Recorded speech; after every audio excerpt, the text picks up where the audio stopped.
episode of My Lawyer Next Door. Today we have a very special guest here with us. Before we start, please make sure you like, you comment, and you subscribe to our channel because that's what really moves our ratings. All right, so without further ado, let's introduce our guest. Our guest today is none other than my lovely wife, Jasica Mahalingam. She's a life insurance expert, doing this for over 8 years. And today she's going to talk to us about the intersection of how her life insurance products and business intersects with the practice of law. So without further ado, welcome to the show, Jasica. Well, thanks for having me, Vidhu. All right. So tell us about yourself, about your practice. Hey, Vidhu, thanks for having me on your podcast. And as you mentioned, I've been doing life insurance for the past 8 years, and I love it. I'm very passionate about this because it allows me to teach families about financial literacy and protecting their most valued assets. And so it's been a great ride so far, and I hope to, raise more awareness and educate more people along the way because that is what's most important about this field. Jasica, that was a really impressive introduction. Thank you for that, and thank you for joining the show. But before we get into how the life insurance products intersect with the practice of law, especially estate planning, let's talk about what is life insurance. Life insurance is essentially a contract between an individual, which is the policyholder, and the life insurance company. So the life insurance company would pay the beneficiary upon the policyholder's death. And then, of course, there's various types of life insurance, which we can get into further down. Okay, perfect. So, Jasica, why should life insurance be a focal point in estate planning? Life insurance is more than just a payout after death.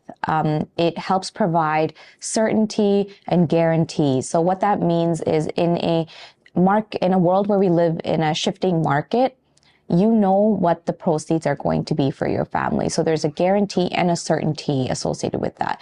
And this guarantee allows the family to pay for the expenses of the estate taxes, any outstanding debts that they may have, and just help through the mourning process of a loved one when it comes to the financial aspect. So, of course, it's a peace of mind when a loved one is going through such a trivial time in their life. Yeah, and I think that's very true because on our side, when we do estate plans or we administer, so basically the person's dead and now we have to go through the process of administering, we really work with the life insurance agent in order to get to understand what's coming in, what we could use to pay what expenses off, and how we could minimize taxes. Like, are we going to pay off the mortgage first, and then go do the accounting, or are we going to disperse the asset with the debt to reduce taxes? So, when we do estate planning, the insurance agent, the accountant, the financial planner sometimes are all key partners in this. So yeah, we do see this a lot, and I think life insurance plays a critical role because a lot of parents their goal is to give the house to the kids. Yeah. However, the house doesn't belong to the parents if there's a mortgage on it. So, what the parents really own is the equity in the house, if there's any equity at all, given the market situation. So what we say is, make sure you get enough mortgage insurance or life insurance to pay out the mortgage. So your kids could actually retain the house free and clear of the debts, and they could actually have some operating cash flow too to maintain the house. So to add to that, Vidhu, it's not only covering the mortgage amount that's important, but you also need enough money to cover the probate taxes that, people might have to pay to inherit the house. So that's why it's important to sit down with each and every family because everyone's family needs are different. So it's important to assess what their future financial needs are going to be. All right. So we talked about a lot about the personal or the individual's requirements of why insurance would be part of a key plan of the estate plan. How can we use life insurance as a tool for other things like, people may own businesses, other assets, and how does life insurance play there? So very good question. So aside from the individual needs, business owners also have a need, and it's actually very important for the continuity of their business. So what that means is for business owners, life insurance can actually help fund buy-sell agreements, or it can be used for things such as the key person insurance.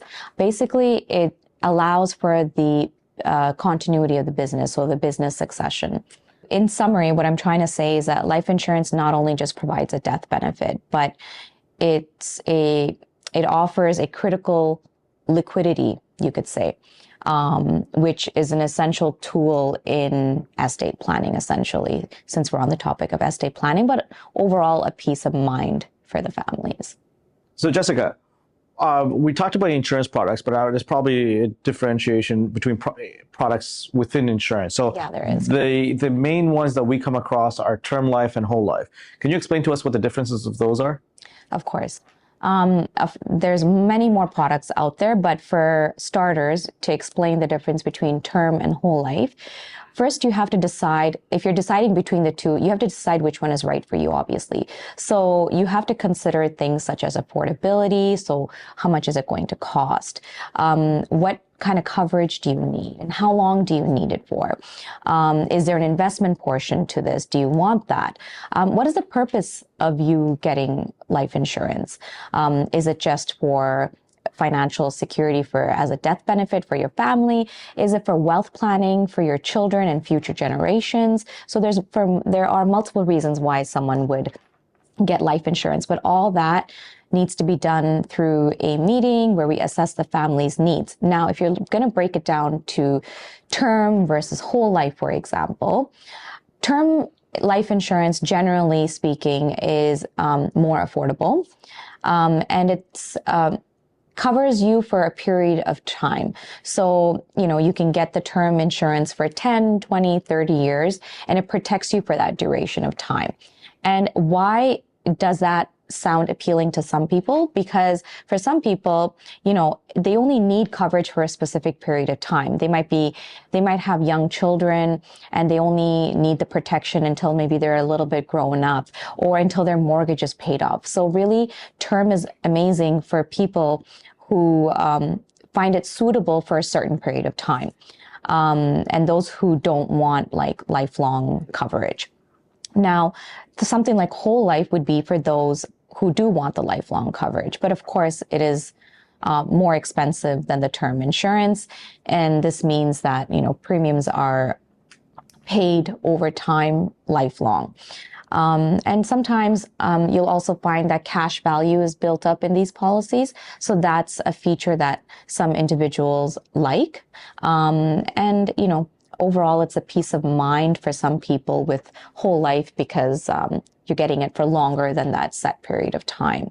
But it really comes down to what the family's needs are and their future financial goals are. One of the things that we have is, we understand that if beneficiaries are named in the will, not into the life insurance policy, that payout doesn't fall within the estate realm. But we have certain situations where a beneficiary has predeceased the application holder, or the trustee, the beneficiary is actually the estate. So, and I've had questions from a lot of people call in and say, "Hey, how do we change beneficiaries? Do we need a lawyer for it?" So, from your perspective, how do you properly name beneficiaries to avoid some of these consequences? So that's a great question, Vidhu. And we want to avoid all these legal complications as much as possible. So first and foremost, if you want to change the name of the beneficiary, contact your financial advisor. Now, that's why it's important to also continuously review your policies. If you had life-changing events, maybe the birth of another child, maybe separation and you remarried, it's important to regularly review these policies. So when these life-changing events occur, you're changing the names of the beneficiaries appropriately and not incurring any problems down the road. With that being said, you also want to make sure that there's reversible versus irreversible options. So you want to make sure that it's always reversible so that you can always change the name of your beneficiaries. At least that's what I would always advise. And then name a contingent beneficiary, because in the event that the beneficiary themselves dies, you want to have a backup person. And you asked, you said it yourself earlier, if the beneficiary predeceases the applicant or the policyholder, then obviously it goes to the estate. Yeah, and I think what we have to tell our viewers is like when it goes to the estate, now this tool that was designed to be non-taxable has now become taxable, and that's exactly what you wanted to avoid. Yes. So, for almost 99% of people, if you want to avoid that, follow Jessica's advice, change your beneficiaries, name contingent beneficiaries so you don't fall into it. But at the same time, if there's no one else or you don't know who to trust, then you know what? Maybe naming the will or leaving it blank is in the best interest in those rare circumstances. But it's not norm. So, make sure you do that. But I think in summary, please review your policies continuously so you don't, have any bumpy roads ahead. All right. So, what happens if the beneficiaries are minors, how do we name them? Do we just name the minors, or what happens with those? So great question. Parents would designate a trustee, and that's usually, the names are usually asked when doing the applications. And, things that you want to, factors you want to consider when looking for a trustee is someone that you obviously trust. It could be a loved one, a family member, or even a professional in some cases. And the reasons why someone would, because your children are minors, so you would need a trustee, but some of the benefits to having a trustee is so that your money is controlled. You know where your assets are how they're being dispersed. And also that your money is being handled properly or not being misused. And that's really important because until your children are of legal age, you want to make sure that the money is being handled properly and, being used for whether it be their education or their livelihood, but it's all being used in a proper way. So yeah, having a trustee is very important if you have minor children. Yeah. And when we talk about trustees, there's different places where you'll have a trustee. So as you said, rightfully so, in the beneficial designation section, there could be a trustee for minors. But when we do wills and estate planning too, we also nominate, or we ask the client to nominate trustees for minors or with children with special needs. Because let's say something happens to the first parent, and usually in most basic wills, if something happens to parent A, everything goes to parent B, and guardianship of the kids go to parent B. Right. And if parent B deceases, then it goes to the kids. However, if parent A and B are deceased, and then all we're left with, let's say 3 kids under 18, well, none of them can handle the funds. They're not legally able to handle the funds. But more than the funds, who's going to be the caretaker for these kids, right? So we have to make sure that, hey, you really have a conversation. We tell our clients, more than the property, it's the kids that are more important when you're setting up a will. So, in the event that parent A and B are not there, who's a guardian of your children? How much money are you allocating for them to take care of your children? How can they access the funds? Who is the financial controller of those funds? Where is what can the kids use and when? When are the final proceeds distributed? Is it at the age of 18 or is it later? Yeah, distribution. We think that's critical. And you got to understand, everything that we do in the will is when you nominate a guardian is only valid for 90 days. And most people don't know that. So what we had to say is not only do you have to nominate a person who's going to be the responsible person for your children, you also have to give them enough funding in order to go to court to be able to get a guardianship order against these kids or a custody order against these kids. So there is a process, and some people will be like, I want a will for $99. Well, yeah, a will for $99 is not going to talk about these things because the lawyer doesn't have time to talk about these things when it's only $99. But so when we do a will, we tell the clients, hey, this document is a reflection of everything you earned in your life. Yeah. If $99 is what is the value you put on that, then go ahead. But, we think that you should take some time to really think about it. to have family discussions. So when we started having these conversations about estate planning and what we do with our minor kids, we had to have conversations with, both sides of the family, your siblings, my parents, your parents, because, parents, hopefully we live long enough where we may outlive our parents, or our parents may not be in the position to take care of 12-year-olds and 10-year-olds with all that abundance of energy. So, we spoke to both sides of the siblings.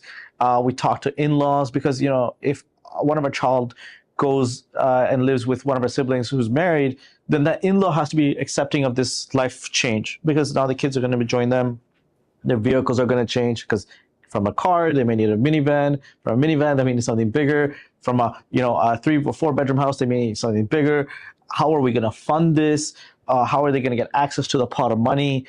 So these are all tough discussions that you're going to have, and it can't happen overnight. I know when we brought up this topic, everyone's like, "Oh, you guys are not going to die," and it's not.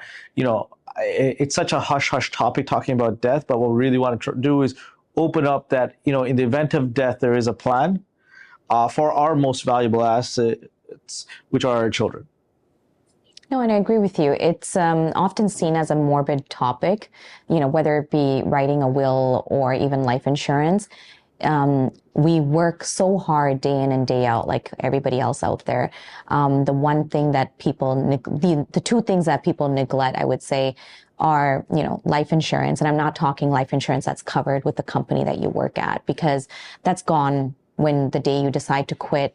And by the time you decide that you do want life insurance, you may not qualify due to your medical conditions, or you may not be able to afford it. So anyways, that's another topic on its own. But what I'm trying to say is life insurance and wills are the two things that people neglect the most. But I think especially when you have minors, when you have children, it's two of the most important things to cover. And like you said, these discussions are so important with the family and loved ones. It's not a topic that everybody wants to talk about, but it's a topic that at least once you've talked about it, there's a peace of mind that okay, there is a plan. And that plan should be written in the will, like you said. So Vidya, we keep talking about having a will, but there's often people who die without a will. What happens then? All right. So if people die without a will, we call it you died intestate, basically without a will. And the process to go to court is roughly the same. You either do a probate application saying, hey, I'm applying, the estate trustee is applying to be appointed as a estate trustee with a will or without a will. Okay. With a will, then it goes to the estate trustees, whoever you nominate in the will. Without a will, there is the Succession Law Reform Act, which sets out basically these principles of if someone dies without a will, these are the rules to follow in order for the assets and children and everything else to get distributed. It does not go right to the government. Yeah, if you have no one, I mean like completely no one, then it goes to the government. But that's very rare. So if someone dies without a will, you do the probate application. So usually it will be the spouse as next of kin. Then it'll be adult children. If the spouse is not in the picture, then it's adult children. If there's no adult children and there's no one below, like grandchildren, then it'll go up the family tree. So it'll be parent. If there's no parents involved, then it'll go sibling. And then that's how we decide who will be the estate trustee. And that person's the one who does the probate application to say, hey, I'm applying to be the estate trustee without a will. But when you do it without the will, the court wants to know how did we choose that you became the estate trustee? Right. So you'll have to prove, there was no spouse, there's no children, there's no grandchildren, no one down below, there's no parents involved. Therefore, I am the only surviving sibling. Or there's 3 siblings and both of the other siblings have consented that I could be the estate trustee. Mm-hmm. You'll have to provide all that evidence to say that that's why you were. You'll get appointed, and then the remainder of the process is the same. Mm-hmm. We want to do the accounting of what all the assets are. We want to pay off all the debts, do the taxes, pay off any tax returns, and then distribute to the estate, the beneficiaries, the remainder of the assets. On that note, I'm sure you have witnessed a lot of different case scenarios with respect to, the will and the estate in the practice of law. Can you give us some examples of quote unquote bad planning? So cases that we want to avoid, so that our viewers can be proactive. Yeah, there's been a few. We won't be naming names, but like some scenarios, like we do family law too. So what we see is hybrid families. In that sense, like, children from the previous marriage and children from the second marriage. And in those scenarios, we always recommend getting a will, because what will happen is if you don't have a will, then your new spouse will get the first 350,000 of the estate, and then all your children will be getting the fraction of what's remaining, including your spouse. So, or it becomes very contested, as the new spouse may say, "Hey, I want to block out the children from the previous marriage." So, we've seen like really nasty estate disputes. We tell people, "Hey, if you're going to be in a hybrid marriage, please make sure you have a will, right, and that it's protected, and that it's safe somewhere with someone who you trust and because there's been another situation where the new will did not favor the person who found the will first, and we believe that person just destroyed the will. Therefore, the previous will that was found right, was probated, and the new partner was like, this is not what my late husband wanted. So we've had some like really nasty disputes like that. Also, if you want certain assets to go to certain people, you want a will, because without a will, everything gets distributed equally. So that's important. Also, if there's not enough money, like if you want a house or certain things to go, you have to make sure that there's enough financial plan in place. If you have minors in place, you want to make sure there's a plan for the minors. Without a minor, then now you have, and if the other parent is not there too, then one side of the family will be fighting with the other side of the family to say who has primary care of these children, and it becomes nasty disputes. And what you're doing is setting up your children to fail in the future, because they're going to have trauma from that, and they're going to be isolated from one side of the family. Yeah. So these are all real life examples of things that have happened and are happening, and we tell them, it's like, hey, you need to set out time to do your will. If you have time to go on a date and a dinner, you have time to do a will. It's just your priorities. Let me ask you another interesting question. What about married versus common law? Have you seen any, situations like that? Like, how can someone who's in a common law relationship protect themselves with respect to the planning of the will? Yeah, common law partners do not have the same rights as married partners. So there's vast differences in them. For example, there is no automatic right to a matrimonial home. The Family Law Act's ability for you to elect your elective share is limited. You also don't have the same spousal maintenance rights. So there is something called spousal alimony or spousal support within the estate. So basically, if you pass away, and had you not passed away but gotten a divorce, had you been or separated, and if you were going to be in a position to pay alimony to the other partner, you could actually get that in a state court, but not if you're common law. Property rights, property doesn't automatically vest in you. You're not the next beneficiary. So I've had a situation where common law, married for 3 years, husband passed, and the mom came in and got the home that they were living in for the last 3 years because there was no will. So there has been ugly circumstances. Right. And especially if you're common law, either get married, or we say, you make sure you have a marriage contract, so you understand property division.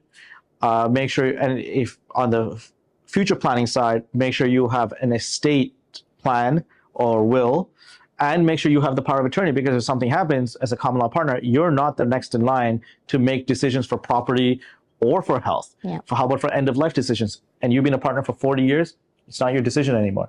And it could become nasty if you don't have those things planned out. Yeah, and it's a sad way to you're already grieving, and it's a scary process to deal with as well. So it's best to sit down with, whether it be a lawyer, financial advisor, maybe everyone together, and get the right advice that you need to avoid these kinds of situations. So no, that was a lot of insight. Thank you. All right. So, from our side, we've shared some examples of bad planning on the estate's will side. How about from you? Like, have you experienced or encountered some bad examples or bad situations because of poor planning? Poor planning. Well, I mean, in insurance, I mean, the fact that you have coverage is a great first step, right? But sometimes that alone is not enough. And I say that because our needs change, based on our lifespan. So what our needs was when we were married versus having one child versus two versus three, will continuously change. And how you are when you are 30 to maybe when you're 50 could be quite different as well. Maybe now you have a business. So, every time there's a life-changing event, I encourage, individuals to sit down with their advisor to review it. So that's something I would consider poor planning if you're not continuously reviewing your policies. So you might need additional policies. So meaning you may not have enough coverage, right? So that would be considered bad planning. Maybe in business, you need key employee insurance, and that's another topic, but that's a very important thing. You've maybe overlooked a person who is very vital to your business, and then when that person passes away, you don't know how to survive in the business. So there's multiple reasons why we consider it bad planning. I mean, overall, it's great that you have a policy, but I think in the long run, if you don't have enough, you're still doing a disservice to your family because maybe they don't have enough to cover the mortgage amount or pay for the taxes. So there's various reasons, but again, that could be looked at. That's all on individual needs basis. So you really have to sit down with your financial advisor or insurance agent to go over that. Yeah, I think to add to that, I think there's a whole segment of people who just rely on their workplace insurance, and we've seen in the civil litigation component, the employment law component, people could be laid off, their companies could go bankrupt, they could be fired, they could have retired, and they're banking on this 25, 30,000. And sometimes we look at them, I'm like, which part of your taxes is that going to cover?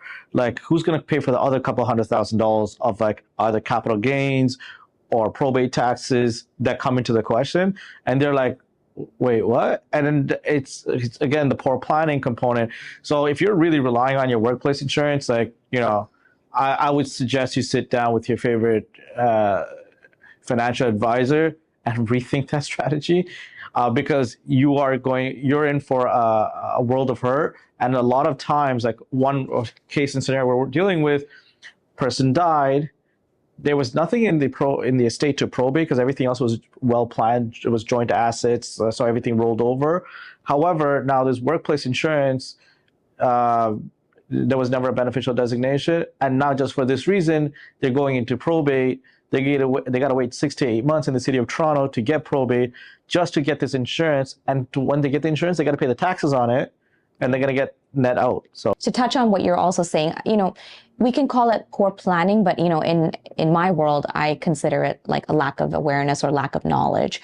These are not topics a lot of people are very informed about. They think like their workplace insurance is enough. But we all know that it's temporary, right? It leaves when you leave the company or if the company goes bankrupt.